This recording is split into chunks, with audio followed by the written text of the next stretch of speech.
संसार।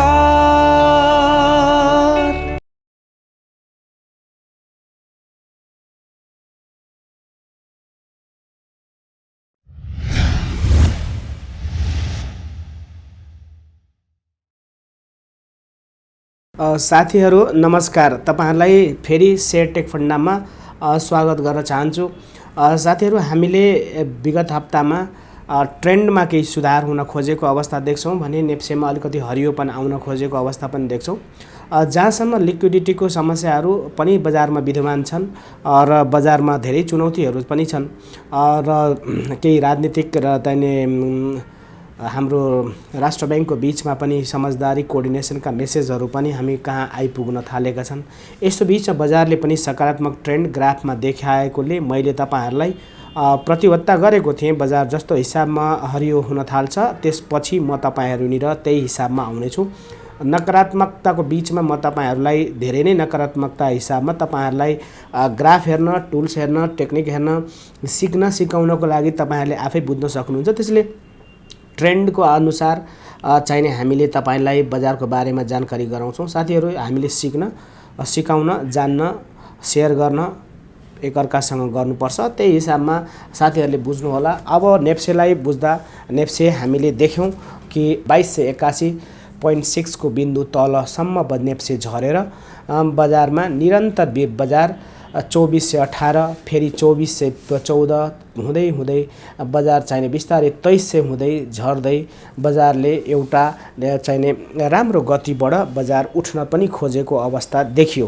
तर वास्तवमा यो बजार टिक्छ या बजार उठ्छ भन्ने हिसाबमा तपाईहरुलाई जिज्ञासा होला र तपाईहरुले फेरि किन्ने र बेच्ने निर्णयहरू गर्नु होला भन्ने हिसाबमा मैले पटक पटक भन्दै गएको छु। बजारमा हामी जब निराशमा धेरै बस्छौं र पेनिक सिचुएसनहरुबाट हामी गुज्रिरहेका हुन्छौं त्यतिबेला जब हाम्रो बजारले 40-50% को हाराहारीमा बजार तल जान थाल्छ, हामीले त्यसमा लङ टर्म इन्भेस्टमेन्टको लागि पोजिसन बनाउनु पर्छ। तपाईले 10% 20% यसरी चाहिने तल जति तल जाँदैछ त्यसरी चाहिने तपाईको पर्सेन्टेज वाइज इन्क्रिज गर्दै पोर्टफोलियो क्रिएट गर्नु बेस हुन्छ।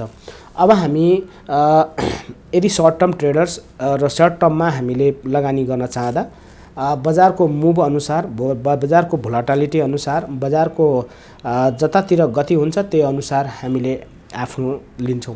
जहाँसम्म जब ट्रेन्ड बदल्न खोज्छ हामीले विचार गर्छौं 7-8% कम्तीमा 10% को हिसाबमा पनि बजारले उछाल्न आइकिन हामी चाहिने बजारमा निर्णय गर्दैनौं। त्यसको साथमा हामीले अलिकति वातावरण पनि हाम्रो बजारको वातावरण, इकोनोमीको वातावरण अलिकति भरपर्दो र आश लाग्दो हुँदा बजारमा अलि क्वान्टिटी हिसाबमा हामीले उठाउने प्रयास गर्छौं। तर अहिलेको बजारमा के भइरहेको छ त साथीहरुलाई थाहा छ। 25 से 20.23 मा गएर 2-3 मा गएर बजार बन्द भयो। त्यसैले 25 से 7 एक दिन पहिले बजार चाहिने हाम्रो 25 से 7.7 थियो र 25 से 20 मा भयो। यसरी बढ्दै जाँदा हामीले बिहीबार बजारमा समग्र हिसाबमा जुन एउटा ट्रेन्ड थियो कि डेभलपमेन्ट ब्याङ्क्स हाइड्रो मा चाहिने र फाइनान्समा चाम आउने फाइनान्स थियो, यसपटकको ट्रेन्डमा अलिकति पछि परेको छ र बजार चाहिने यसको ट्रेन्ड टुटेको छ। अर्थात् शिफ्ट अहिले चाहिने स्टक्सको रोटेसन हुन खोजेको या शिफ्ट हुन खोजेको, सेक्टर शिफ्ट हुन खोजेको अवस्था पनि हामी यहाँ बुझ्न सक्छौं। यसमा अर्थात् अन्य सेक्टरमा पर्चेज भइरहेको छ र यो सेक्टरमा सेल भइरहेको छ भन्ने कुरा हामीले प्रत्यक्ष यहाँ सेक्टर वाइज हेर्दाखेरि देख्छौं। त्यस्तै नेप्सेको फ्लोट सेन्सिटिभिटी हेर्दा पोजिटिभ आउन खोजेको देखिन्छ। तर हामीले यो पोजिटिभिटीलाई के भोल्युमले सपोर्ट गर्छ भनेर पनि हामीले बुझ्नुपर्छ। भोल्युमलाई यसरी गर्दाखेरि 10 दिनको औसत भोल्युम हेर्दाखेरि भोल्युम लगभग 83,23,923 किता शेयरको कारोबार भयो। 4 अर्ब 49 करोडको बराबरमा हाम्रो कारोबार देख्छौं, जुन निरन्तर हामी 2-3 अर्बको 2 देखि 3 अर्बको आराआरीमा तल झरिरहेको अवस्थामा ट्रेन्डलाई भेटिरहेका थियौं। त्यसैले निराशा र पेनिक अवस्था थियो, बीचमा बढ्न खोजेको अवस्था थियो तर त्यो सम्भव भएन। अझ पेनिक भएर मान्छे भाग्न लागेको अवस्था पनि देखियो। तर अचानक 2 दिनदेखि 4 अर्बको हाराहारीमा बजार टिकेको छ। के आगामी टिक्छ त भन्ने कुरा कुरा तपाईँ हामीले बुझ्न जरुरी छ। त्यसैले यदि बजारमा योभन्दा राम्रो ट्रेन्ड हुन्छ भने तपाईँ हामीले एउटा बजारमा सकारात्मक लिन मिल्छ। यदि भोल्युममै यदि हामीले देखेनौँ भनेदेखि हामी हुन सक्दैन। त्यसैले सेयर बजारमा आइसकेपछि भोल्युम, जब हामी मास साइकोलोजीको कुरा गर्छौँ, भोल्युम कता छ, कारोबार धेरै कुन भइरहेको छ, मानिस कतातिर छन्, बायर कता छन्, सेलर कता छन्, कसले कसलाई जित्यो भन्ने हिसाबमा आकलन गर्ने गरिन्छ साथीहरू। त्यसैले प्राइस र भोल्युमको धेरै महत्त्वपूर्ण हुन्छ। त्यसैले मूल्य पनि वृद्धि हुनु स्वाभाविक हो, तर मूल्यको साथसाथमा भोल्युम आयो आएन भनेर हेर्नुपर्ने हुन्छ। यसरी साथीहरूले यो चिज हेरिसकेपछि बजारमा अब हामी ग्राफलाई पनि विचार गर्छौँ कि वास्तवमा ग्राफ के भयो। ग्राफलाई हेर्दै जाँदा साथीहरूले बुझ्न जरुरी छ, बिहिबार बजारको ओपनिङ, बिहान ओपनिङ भएको ओपनिङ भन्दा बजार चाहिने तल आएर 2520 को बिन्दुमा आएर बजारले क्लोज आउट दियो, अर्थात् बिहान ओपनिङ चाहिने 2527 बाट ओपनिङ भएको थियो, 20 मा आएर लगभग यसरी बजार चाहिने ओपनिङ भन्दा पनि मुनि आएकोले हल्का एउटा डोजी क्यान्डल बनाएर बजार चाहिने हामीले देख्छौँ कि बन्द। तर यसरी हेर्दाखेरि बजार समग्रमा 3 दिनको बजारलाई हेर्दाखेरि बजार चाहिने बढेकै स्थिति हामीले बुझ्नुपर्छ। बजार चाहिने घटेको अवस्था चाहिने छैन। ट्रेन्ड बढ्न लागे पनि बोलिन्जर ब्यान्डको एनालाइसिस गर्दा हामीले अहिलेसम्म घाँटी चाहिने साँघुरो भएको अवस्था र फुकेको अवस्था नदेखेकोले बजारमा केही समयलाई एक दुईवटा क्यान्डल माथि गएर फेरि बजार चाहिने औसत लाइनमा आएर अनि बजारले आफ्नो चाहिने एउटा गति लिनुपर्छ भन्ने हाम्रो बुझाइ छ। त्यसैले दुईवटा क्यान्डलसम्म माथि बनेर तल आएर फेरि रिभर्स भएर हामीले चाहिने बजार सुध्रियो भने बजार चाहिने बढ्न सक्छ। अर्थात् हामीले बुझ्न जरुरी के छ भने अहिले आएर 2518-20 को हाराहारीमा जब बजार छ भने 2527 सम्म माथि गएर 2500, अब हामी बुझ्नुपर्छ 2561 सम्म 2338 बाट बजार बढेर 200 बिन्दुले माथि बढेको बजार छ। यो क्यान्डल निरन्तर केही दिन 2 दिन रहिछ, 2-3 दिन रह्यो भने बजारमा त्यसपछिको सुधारपछि अनि बजार चाहिने बढ्न सक्ने सम्भावना देखिन्छ। अब हामीले यसलाई चाइकिन मनी फ्लो इन्डेक्समा जहाँनिर एकुमुलेसन र डिस्ट्रिब्युसनको कुरा गर्छौँ, अझै पनि बजारमा के देखिन्छ भन्दाखेरि हामीले बजारमा हेर्दाखेरि बजार साथीहरूलाई यो हरियो लाइन जुन मैले देखाउन चाहन्छु, अहिले पनि हामी बजार एउटा नर्मल लाइन, एउटा जिरो लाइन भन्दा मुनतिर बजार छ र बजारमा गति चाहिने बढ्न लागेको बजारमा सानो नकारात्मकता नै देख्छौँ। तर त्यसमा फोर्स हेर्दाखेरि जिरो लाइन काटेर माथि गएको अवस्था छ। त्यसैले बजारमा अझ अनिर्णयको अवस्था हुन्छ। यस्तो अवस्थामा हामीले यो जब सिएमएफले काटेको अवस्थामा त कन्फिडेन्टली हामी लगाउन सक्छौँ, तर जब हामीले फोर्स इन्डिकेटर्स अर्थात् मेरो छुट्टै भिडियो छ साथीहरू EFI को बारेमा, फोर्स इन्डिकेटरको बारेमा, यसले काटिसकेको अवस्थामा छ भने बढीमा 2 दिन हामी 3 दिन पर्खिनु पर्यो। 3 दिन पर्खिसकेपछि बजारमा एउटा यदि बजार अपवार्डै जान लाग्यो भने बजार सुध्रिन्छ भन्ने कुरा पनि हामीले बुझ्नुपर्छ। त्यसैले हामीले फोर्स इन्डिकेटर्सलाई पनि त्यही हिसाबमा हेर्नुपर्छ। एकुमुलेसन डिस्ट्रिब्युसनमा सामान्य हिसाबमा उही स्तरमा त्यति साह्रो चार्मिङ नआएको अवस्था देखिन्छ। भोलाटिलिटी बजारमा त्यति साह्रो भोलाटिलिटी मान्छे उठेर हडाङहुडुङ गरेर किन्ने खालको र कुनै पनि सेयरमा त्यस्तो अवस्था हामी देख्दैनौँ। त्यसैले भोलाटिलिटी इन्डेक्समा पनि त्यति चाहिने देखिँदैन। फेरि पनि हामीले सामान्यतः जब हामीले किन्ने मौका कहाँ आयो भनेर हामी हेर्दाखेरि चोप जोनलाई हेर्दा हामीले देख्छौँ अहिले पनि अवस्था रातो नै अवस्था छ, अर्थात् बजार निरन्तर नकारात्मकमै बसिरहेको अवस्था छ। त्यसैले बेला अझै नभइसकेको भन्ने हामीले बुझ्नुपर्छ। त्यसैगरी बजारमा हामी ओसिलेटरलाई विचार गर्दाखेरि ओसिलेटर एउटा optimum level, negative optimum level पुगेर बजार रिभर्स ट्रेन्डमा आइरहेको र निरन्तर आफ्नो दरलाई घट्ने क्रम तोडेको अवस्था चाहिँ पक्कै देख्छौँ।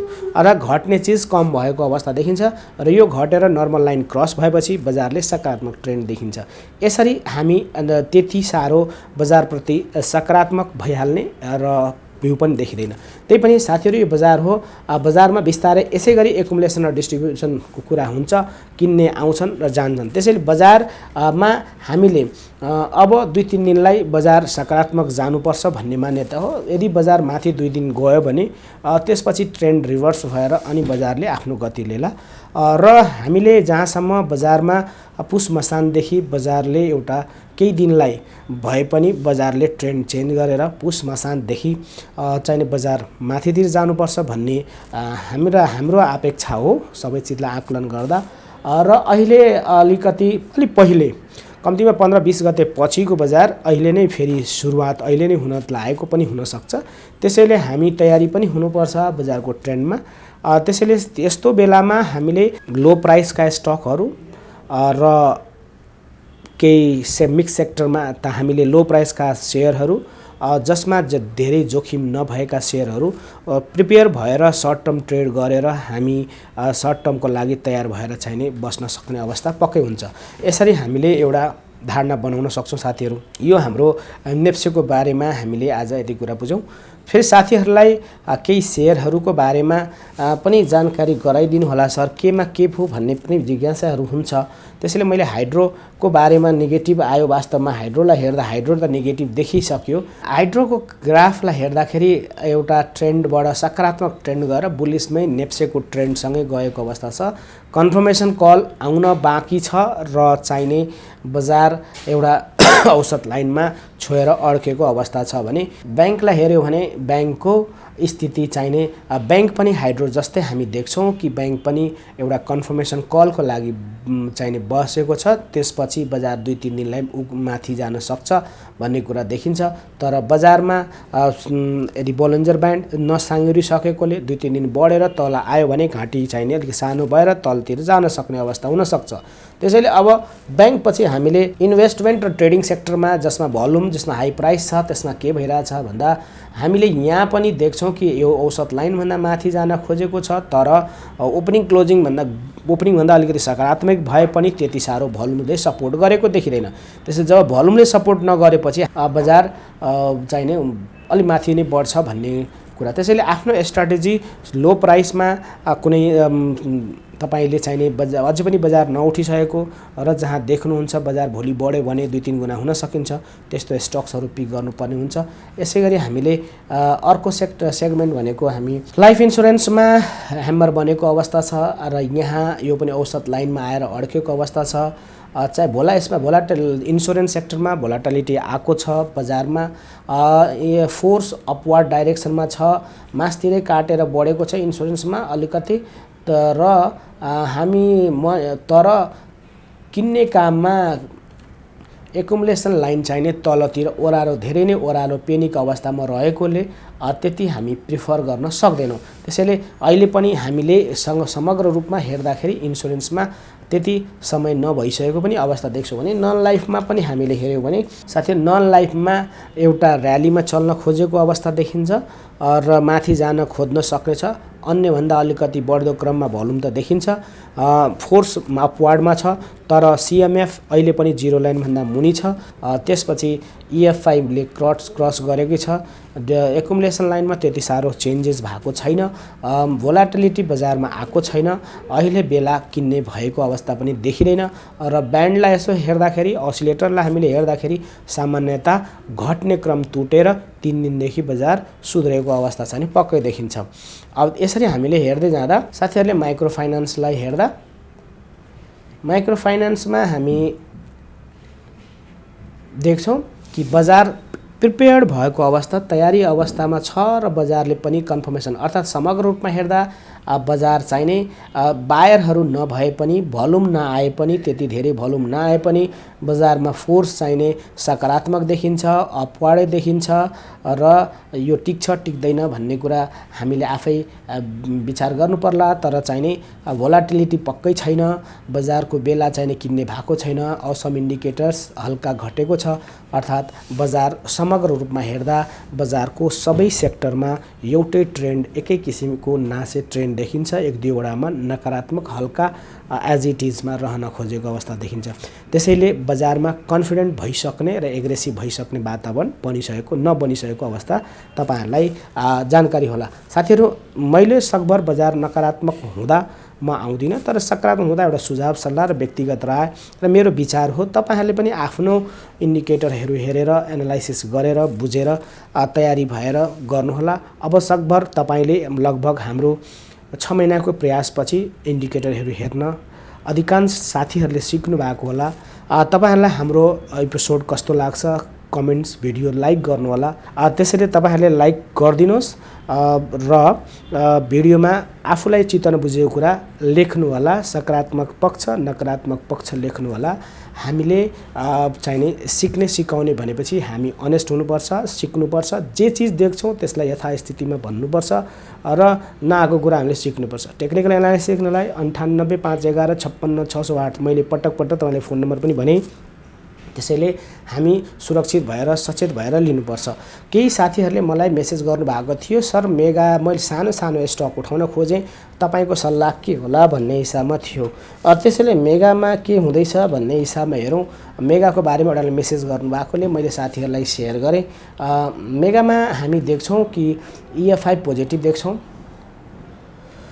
EFI जिरो लाइन काटेको छ, सकारात्मक माथि जान खोजेको अवस्था देख्छौँ। अनि त्यसपछि CMF लाइनलाई विचार गर्दाखेरि हामीले CMF चाहिने तलै छ जिरो लाइन भन्दा, तर बजारमा चाहिने एउटा र्यालीमा चलेको छ।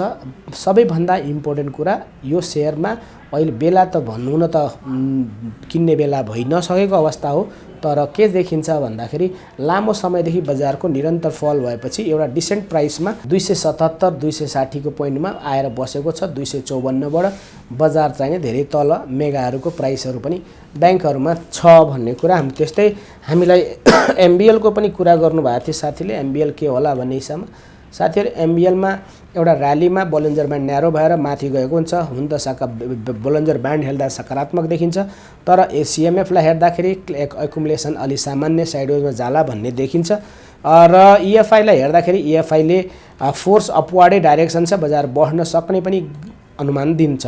त्यसैले एकुमुलेसन डिस्ट्रिब्युसन हेर्दाखेरि अलिकति किन्ने मानिस बढ्न थालेको अवस्था देखिन्छ भने खस्ने दर कम भएको देखिन्छ। चाइकिन इन्डिकेटर्सले बजार कन्फर्म गर्छ MBL मेगा र ग्लोबल IME मा पनि सकारात्मक हिसाबमा लो प्राइस भएकोले किन्न त खाद्न मिल्ला जस्तै देखिन्छ। त्यसरी हामीले देख्यौं। त्यसैले रङ पनि बदलिसकेको छ, चोप अप जोन आउन थालेको अवस्था देखिन्छ। त्यसैले साथीहरूले विचार गर्नु होला। तपाईले लगानी गर्ने हो, तपाई सुरक्षित भएर बुझ्नुपर्छ बजारको मुभ र बजारको इन्टेन्सन बुझेर हामीले लगानी गर्नुपर्ने हुन्छ।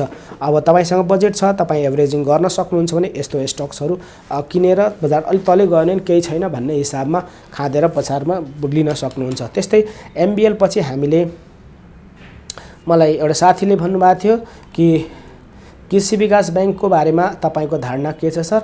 कृषि विकास बैंकमा र्याली त बनेको छ, माथि गएको छ, तर कन्टिन्यू बनेको छ, तर अस्तिको भन्दा अलिकति भोल्युम कम छ। तर सबै ट्रेन्डमा CMF बायरहरू पनि कुदेका छन्।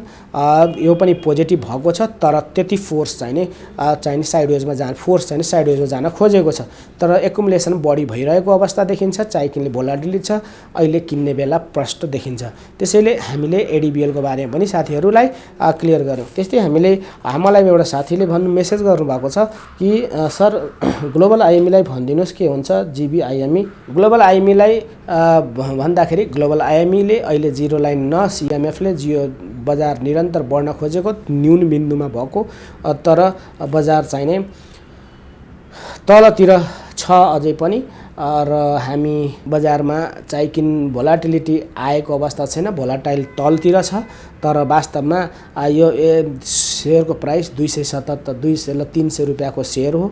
साथीहरूले स्ट्र्याटेजी बनाउँदाखेरि तपाईले पोर्टफोलियोमा आफ्नो पोर्टफोलियोमा हाल्दाखेरि एउटा अब बजारको गति कस्तो हुन्छ आगामी र अहिले पछि तलतिर कति दिनलाई म थेक्न सक्छु, कति क्वान्टिटी किन्न सक्छु भन्ने एउटा रणनीति बनाएर थोरै थोरैमा किन्न चाहनुहुन्छ भने ठिकै छ, बजार सकारात्मक माहौलमा देखिन्छ र बजार चाहिने रातै भए पनि चाहिने खस्ने दर कम भएको छ।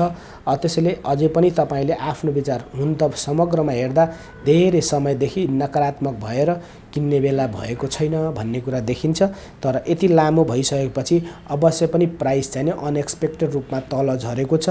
भोलिको रुटमा ग्रोथ हुँदाखेरि प्राइस चाहिने अलिकति चाँडै 300 लाई 500 बनाउन सजिलो होला भन्ने पनि विचारहरू छन्। त्यस्तै हामीले एमबिएल पनि हामीलाई भन्यो, ग्लोबल आइएम पनि भनेपछि मेगा पनि भयो र सिटिजन ब्याङ्कको बारेमा पनि कुरा आएको थियो कि प्राइस त तलै छ सर। सिटिजन ब्याङ्क मलाई न्यून प्राइस, कम प्राइस भएका केही ब्याङ्कहरूको बारेमा जानकारी गराइदिनुहोस् भनेर भनेकोले साथीहरू मैले तपाईँहरू समक्ष यो कुरा राखेँ।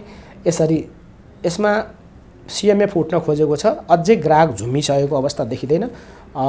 बजारमा फोर्स इन्डिकेटर्सले जिरो लाइनलाई काटेको अवस्था देखिन्छ र यसरी बजारमा छ। अब तपाईले झर्दाको रणनीति के हुने, बढ्दाको रणनीति के हुने त्यो क्लियर गरेर तपाईले किन्न सक्नुहुन्छ। धेरै लामो समयदेखि बजार रातो अवस्थामा छ। अब बजारले यदि ट्रेन्ड फेरियो, नेप्सेको ट्रेन्ड फेरियो भने पुसमा सानदेखि सकारात्मक। त्यसैले यसरी साथीहरूले आफ्नो टेक्निकल एनालाइसिस गर्नुहोला भन्दै तपाईहरूले सचेत भएर आफूसँग भएको स्टक्सलाई अहिलेको बेलामा चाहिने यदि स्टक्सको राम्रो क्वालिटी स्टक्स र क्वान्टिटीको ब्यालेन्स गर्न जरुरी छ। साथीहरूले क्वान्टिटी भन्ने बित्तिकै फन्डामेन्टल एनालाइसिस गर्नु होला र क्वालिटी भन्ने बित्तिकै फ्युचर स्कोप अफ द सेयरको बारेमा तपाईहरूले बुझ्नु होला र त्यही फ्युचरमा भोलि के हुन सक्छ भन्ने अनुमान लगाएर तपाईहरूले सेयरमा लगानी गर्नुस्। पटक पटक गरेर किन्न सकिन्छ। त्यसैले हौसिएर एकैपटक निक्ने सचेत भएर राम्रोसँग किन्नु होला भन्दै यो साता म बिदा चाहन्छु। फेरि बजारले सकारात्मक देखाउन थाल्यो भने म पनि तपाईहरुसँग छलफल गरौँला भन्दै बिदा चाहन्छु साथीहरू। नमस्कार, धन्यवाद।